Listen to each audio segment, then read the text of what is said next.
Yo, what is going on, guys? Today we're going to be talking about a mistake that a lot of beginners make when it comes to putting on muscle or gaining weight in general, and that is a dreamer bulk. A dreamer bulk is essentially just when someone has no regard for how much food or what food they're eating. They just want to get in as much food as possible because food equals mass and mass is good. Now, what these people see is a lot of weight gain, which kind of works towards their goal, but the weight they're actually putting on is primarily, or a lot of it is fat. This is the body weight that we're not looking forward to gaining, and what we're gonna have to cut off or shed off later on if we are eventually gonna do a cut in order to shed off some of that extra fat mass. Now, what can we do to kind of aid these people through this dreamer bulk instead is actually a more controlled bulk. So if you take your total daily energy expenditure, so what you can do is just use an online calculator. They can calculate those for you quite easily. I'll give you a rough approximation, but then everybody's a little bit different. So you're gonna wanna use that number just as a starting baseline. Use that number. We're gonna throw on, say, about 250 to 350 calories on top of that.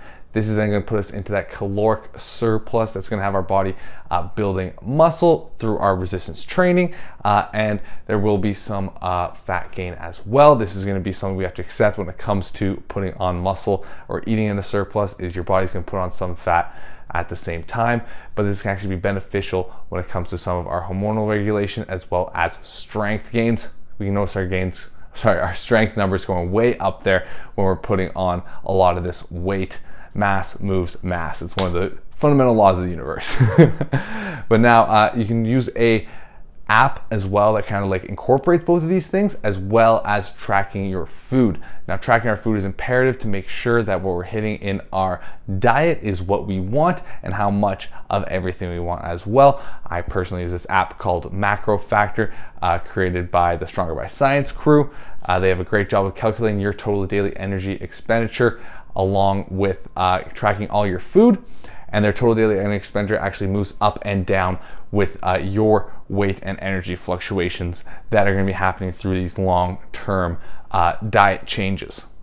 So for myself, I have a lot of ups and downs with my daily energy expenditure, and it reacts on my weight that I add in to the app. So if I'm eating a certain amount of food and the app is noticing I'm gaining a lot more weight than I should, gauged on that original total daily energy expenditure estimate, it will kind of narrow things down or drop it down a bit more, because maybe my personal metabolism is a little bit slower than someone else's. If you have a bit of a faster metabolism, it will also shoot that energy expenditure estimate up a bit more as well, and that's going to get you the truest numbers possible and help you towards your gains the most. There's lots of apps available on there like this, and you'll sort of actually be able to notice a lot of these changes over a long time, tracking our food, tracking your weight, seeing how things are looking in the gym, what our numbers are looking like in our lifts, and you can see all those great things that we love to learn from ourselves and kind of strive towards in training.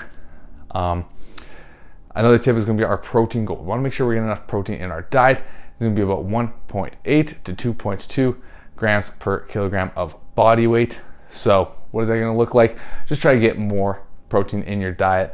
A lot of people in general, without actually putting the initial effort in towards having high protein foods and high protein in their diet, will not be reaching these marks.